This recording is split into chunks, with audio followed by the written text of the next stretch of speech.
यह बात बहुत ही पुरानी है। काशीपुर नामक का एक गांव हुआ करता था। उस गांव के लोग खेती बाड़ी और छोटे मोटे कारोबार करके अपना जीवन गुजारते थे। और उसी गांव में जिनके पास खेत नहीं था, वह बड़े जमींदारों के पास जाकर खेती बाड़ी का काम करते हैं, या फिर बड़े व्यापारी या किसी सेठ के यहाँ काम करते थे और अपना जीवन गुजारते थे।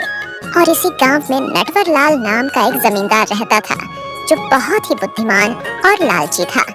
वे गांव के लोग को ब्याज देता, और जो व्यक्ति समय पर पैसे ना देता था तो वह उस व्यक्ति से 3 गुनी ब्याज लेता था।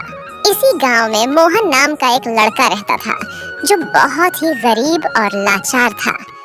उसके पास कोई भी खेत नहीं था, इसलिए वह जमींदार नटवर लाल के यहाँ काम करता था। मोहन बहुत ही सीधा साधा लड़का था। उसके घर में उसके माता पिता और उसकी एक छोटी सी बेटी थी। वह कुंती, सुनती हो, मुझे बहुत तेज भूख लगी है। जल्दी से मुझे कुछ खाना दो। मुझे जमींदार के यहाँ भी जाना है। अगर थोड़ा सा भी विलंब हो गया तो जमींदार मेरी जान ले लेगा। अहो, आप और आपके जमींदार जी थोड़ा सा लेट का हो जाए, पूरा पहाड़ सर पर उठा लेते हैं।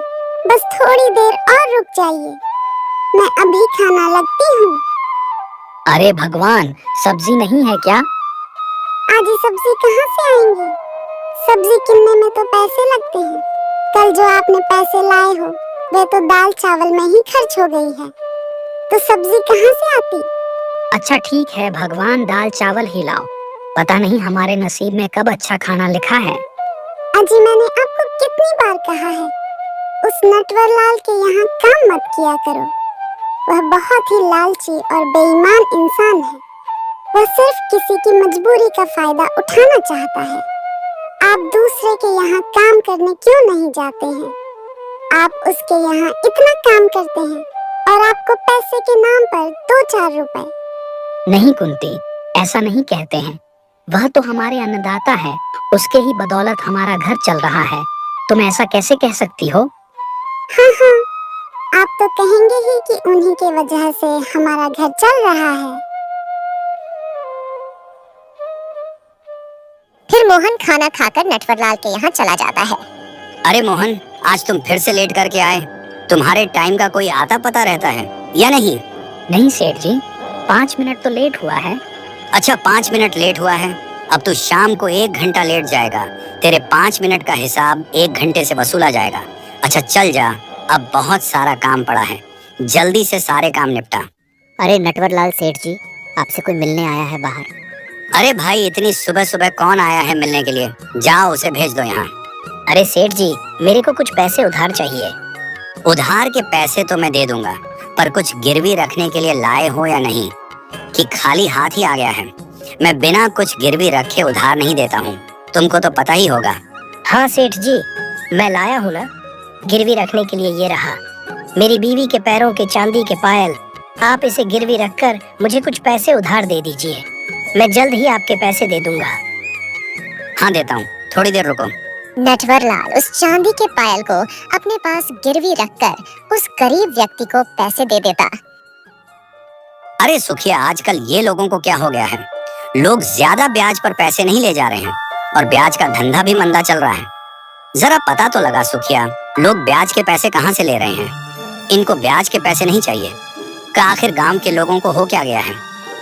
सेठ जी, मैंने सुना है कि कोई गांव में एक नया व्यक्ति आया है जो लोगों को कम ब्याज पर पैसे दे रहा है, और मैंने यह भी सुना है कि वह बहुत ही अमीर है, जिसकी वजह से उसके पूरे गांव में चर्चा हो रही है, और आजकल लोग उसी से पैसे उधार ले रहे हैं। अच्छा तो ये बात है, वह इतना बड़ा दानी हो गया है कि बिना कुछ गिरवी रखे हुए पैसे दे रहा है। लगता है इससे अब हमें मुलाकात करनी ही पड़ेगी। क्या हाल है भाई धनीराम? मेरा तो सब ठीक है नटवर लाल, तुम बताओ तुम कैसे हो और मेरे घर कैसे आना हुआ? अरे धनीराम, मेरा भी सब ठीक है। मैंने सुना है कि तुम लोगों को ब्याज पर पैसे देते हो, और वे भी कम ब्याज पे, और तो और बिना कुछ गिरवी रखे ही। हाँ भाई नटवर लाल, तुमने बहुत सही सुना है। मैं लोगों को बहुत ही कम ब्याज पर पैसे देता हूँ और कुछ गिरवी भी नहीं लेता हूँ। इन गरीब लोगों से ज्यादा ब्याज लेकर क्या मिलेगा? मैं इनके बस काम आ जाऊं, बस यही बहुत है। भगवान का दिया हुआ मेरे पास सब कुछ है नटवरलाल, और मेरे को क्या चाहिए? अरे धनी राम, तुम बहुत बड़ी गलती कर रहे हो। तुम इतने कम ब्याज पर पैसे देकर इनका भाव बढ़ा रहे हो। देख लेना, एक दिन तुम्हारे ही सर पर आकर चढ़ जाएंगे। तुम इन गांव वाले को अच्छी तरह से नहीं जानते हो। ये देखने में बहुत ही ज्यादा सीधा साधा दिखते हैं और अंदर से बहुत ही बड़ा राक्षस है। मैं तो कहता हूँ कि हम दोनों मिलकर ज्यादा से ज्यादा ब्याज लगाकर पैसे देते हैं और इनका सारा कुछ हड़प लेते हैं, तभी ये मानेंगे। अरे भाई नटवरलाल, तुम भी क्या बात कर रहे हो? ये भोले भाले लोग आखिर क्या बिगाड़ेंगे हमारा? और मैं तो कहता हूँ तुम भी कम ब्याज पे पैसे दिया करो। अगर तुम उनकी मदद करोगे तो तुम्हें भी पुण्य मिलेगा। नहीं धनी राम, मैं अपने वसूल के खिलाफ नहीं जा सकता। तुम ही पुण्य कमाओ। इतना कहकर वह वहां से चला गया। धनी राम अपने घर में अपनी बीवी और 2 बेटा बेटी के साथ रहता था और बेटा बाहर पढ़ाई करता है, जो कि गर्मियों की छुट्टियों में अपने घर आया करता था। अब इधर नटवरलाल भी घर आकर धनी राम के बारे में सोच रहा था। इस धनी राम का तो कुछ करना पड़ेगा। इसका घर इतना बड़ा और सुंदर है, तो इसके घर में पैसे कितने होंगे? ऐसा सोचकर नटवरलाल उसी रात को उसके घर पर चोरी करना चाहा। रात के अंधेरे में वह मोहन के घर आ गया, उसके कपड़े चुराकर पहन लिया। अब तो इन कपड़ों में मेरे को कोई भी नहीं पहचान पाएगा और ना ही मेरे ऊपर कोई शक करेगा। अगर मुझे इन कपड़ों में कोई देख लिया तो मोहन ही समझेगा। ऐसा मन ही मन सोचकर वह चुपके से धनी राम के घर पहुंच जाता है और उसके तिजोरी से सारे पैसा चुरा लेता है और वहां से चुपके से भाग जाता है। सुबह जब धनी राम की आंखें खुलती हैं, तो वह देखता है कि उसकी बीवी बिलक बिलक कर रोती हुई दिखाई देती है और जब उसकी नजर तिजोरी पर पड़ी तो वह दंग रह गया।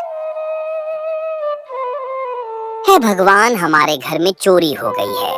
न जाने कौन कमबख्त हमारे घर के सारे जेवर पैसे चुरा कर लेकर चला गया। और थोड़ी देर में धनी राम के घर पर पुलिस भी आ गई। फिर धनी राम पुलिस को सारी बात बताया और पुलिस गांव में जाकर लोगों से पूछताछ करती है, मगर इतनी पूछताछ करने के बाद भी चोर का आता पता नहीं चला। ऐसे ही पूछताछ करते करते 1 सप्ताह निकल जाता है और धनी राम के घर पर आकर पुलिस बताती है। देखिए सेठ जी, अभी तक चोर का आता पता नहीं चला है, लेकिन हम पूरी कोशिश कर रहे हैं। उस चोर को पकड़ने में हम जल्द ही सक्षम होंगे और चोर को पकड़ लेंगे। आप चिंता मत कीजिए। ऐसा बोलकर पुलिस वहां से जा ही रहा था, तभी पुलिस की नजर सीसीटीवी कैमरा पर पड़ी। ये क्या है सेठ जी? अरे ये तो सीसीटीवी कैमरा है, वह मेरा बेटा लगाया है। वही 10 दिन पहले लाकर लगाया है और कह रहा था, बापू शहर के सबके घर में कैमरा है, हमारे घर में भी कैमरा लगना चाहिए। अरे सेठ जी, आप पहले क्यों नहीं बताएं? हम तो बहुत पहले ही चोर को पकड़ लिए रहते। अगर आप ये सीसीटीवी कैमरे की जानकारी पहले दिए होते, क्योंकि आपके घर में चोरी तो 1 हफ्ते पहले हुई है और आपका सीसीटीवी कैमरा 10 दिन पहले का लगा है। क्यों रे मोहन, तुमने धनी राम के घर में चोरी की है? तेरी इतनी हिम्मत? नहीं साहब जी, आप ऐसा क्यों कह रहे हैं? हमने चोरी नहीं की है। अच्छा, तो तुमने चोरी नहीं की है तो फिर आधे रात को धनी राम के घर में क्या कर रहा था? तेरे सारे कारनामे सीसीटीवी कैमरे में कैद है। तूने कैसे उसके घर में चोरी की है? अब जल्दी से बता दे, सारे गहने और पैसे कहाँ पर हैं? पर सर जी, मेरे पास तो कोई जेवर और गहने नहीं है और ना ही पैसे हैं। मैं सच कह रहा हूँ, मैं कोई चोरी नहीं किया हूँ। अरे हवलदार, ये ऐसा सच नहीं बोलेगा। ले चलो इसको थाने। ये वही सच बोलेगा, जब इसके पीठ पर 4 डंडे पड़ेंगे तो खुद ही सच बोल देगा। अब इधर पुलिस मोहन को पकड़कर हवालात में बंद कर देती है और इधर इसके घर वाले बहुत ही ज्यादा परेशान थे। उन्हें यह समझ नहीं आ रहा था कि अचानक से यह क्या हो गया। फिर मोहन की पत्नी मोहन से मिलने थाने में पहुंच जाती है और मोहन से रोते हुए बात करती है। अजी, मैं जानती हूँ कि आप चोरी नहीं किए हैं, लेकिन एक बार आपके मुंह से सिर्फ सुनना चाहती हूँ। कुंती, मैं सच कह रहा हूँ, मैं चोरी नहीं किया हूँ। भगवान की सौगंध, मेरे को कोई फंसा रहा है। मैं चोरी नहीं किया हूँ कुंती। कुंती मोहन की बातें सोचते हुए थाने से बाहर आ जाती है और मन ही मन सोचने लगती है। अगर वह कह रहे हैं कि उन्होंने चोरी नहीं की है, तो उन्होंने चोरी नहीं की है। फिर उनको पुलिस चोर क्यों बोल रही है?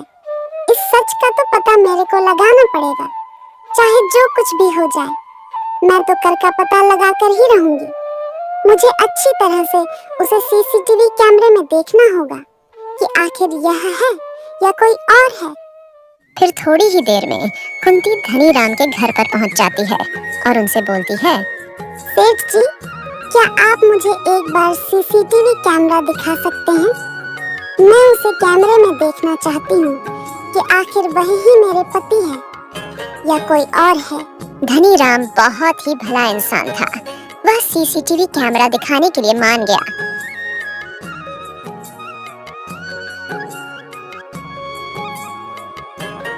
फिर सीसीटीवी कैमरे में वह देखी है और तुरंत पहचान जाती है कि कपड़े तो मोहन के ही थे, पर जो कपड़े के अंदर व्यक्ति था वह मोहन नहीं था।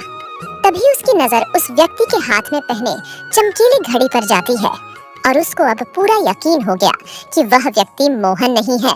सेठ जी, यह जो कपड़ा पहना है व्यक्ति, यह मेरे पति का है कपड़ा, लेकिन जो कपड़े के अंदर व्यक्ति है वह मेरे पति नहीं है, यह कोई और व्यक्ति है।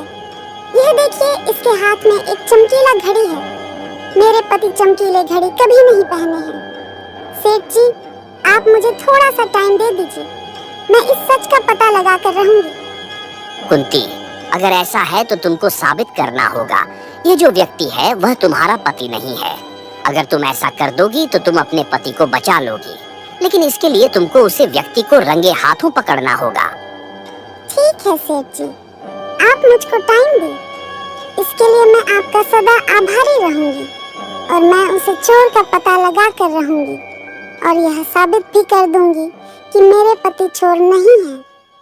ऐसा कहकर कुंती वहां से चली गई और रास्ते में मन ही मन सोचने लगी, आखिर यह चोरी किसने किया होगा? हमारे गांव में तो कोई ऐसा घड़ी नहीं पहना है और न कि उनके पास पैसे हैं कि वह घड़ी पहन सके। ऐसा तो दो ही व्यक्ति हैं, या तो धनीराम सेठ जी या नटवर लाल। जरूर वह नटवर लाल का ही काम होगा। वह लालची और बहुत ही बेईमान इंसान है, यह उसी का किया धरा होगा। ऐसा कहते कहते वह नटवर लाल के घर पर आ जाती है और जब उसकी नजर नटवर लाल के हाथ पर पड़ती है तो उसको वही घड़ी दिखाई पड़ती है। अब वह समझ गई थी कि चोर कोई और नहीं नटवर लाल ही है। फिर कुंती को देख नटवर लाल उससे बोलता है, अरे तुम मोहन की पत्नी हो ना? तुम यहाँ मेरे पास क्या करने आई हो? कहीं तुम मेरे घर की चोरी करने तो नहीं ना आई हो? तुम्हारा पति तो चोर निकला। अब कुंती मन ही मन सोचती है, अगर मैं इसे बिना कुछ बोले चली गई तो इसको मेरे पर शक हो जाएगा। इससे बचने के लिए तो कोई तो बहाना बनाना पड़ेगा। अरे सेठ जी, मुझे काम चाहिए था, कृपया मुझे कोई काम दे। नहीं, मैं तुझे काम पर नहीं रखूंगा। जब तेरा पति ही चोर निकला तो क्या तुम सीधी शादी होगी? चली जा यहाँ से, मैं कोई तेरे को कम देने वाला नहीं हूँ। फिर क्या कुंती इसी बात का इंतजार कर रही होती है कि उसको नटवर लाल यहाँ से भगा दे? फिर कुंती निराश होने का नाटक कर कर वहाँ से चली जाती है पुलिस स्टेशन और वहाँ जाकर सब कुछ सच सच बताती है। फिर अगले दिन पुलिस नटवर लाल के घर पर पहुँच जाती है और देखती है कि नटवर लाल के हाथ में वही चमकीली घड़ी है। फिर क्या, नटवर लाल को पुलिस तुरंत गिरफ्तार कर लेती है। अब इधर धनीराम भी पुलिस स्टेशन आ जाता है और मोहन को छुड़वाकर नटवर लाल को जेल में बंद करवा देता है। अरे मोहन, मेरे भाई, मेरे को माफ कर देना यार। मुझे लगा मेरे घर में तुम ही चोरी किए होंगे। मैं भी धोखा खा गया यार, लेकिन तुम्हारी पत्नी का तो जवाब नहीं। इसको तो थोड़ा सा भी शक नहीं था तुम पर कि तुम चोरी किए हो। वह बार बार यही कह रही थी कि मेरे पति कर नहीं है। ऐसी पत्नी तो बहुत सौभाग्य से मिलती है। तुम बहुत खुश नसीब हो कि तुम्हारे पास ऐसी पत्नी है मेरे भाई। अच्छा, तुमसे मेरे को एक बात कहनी थी। तुम क्यों नहीं मेरे घर पर आके काम करते हो? मैं तुमको अच्छा पैसा दूंगा। अब मोहन धनीराम के घर पर बहुत ही ईमानदारी से और नेक दिल से काम करता है और धनीराम भी उसको अच्छी पैसे देता है, जिससे उसके घर का खर्चा अच्छे से चल जाया करता था। अब उसके परिवार में सब कोई खुश थे।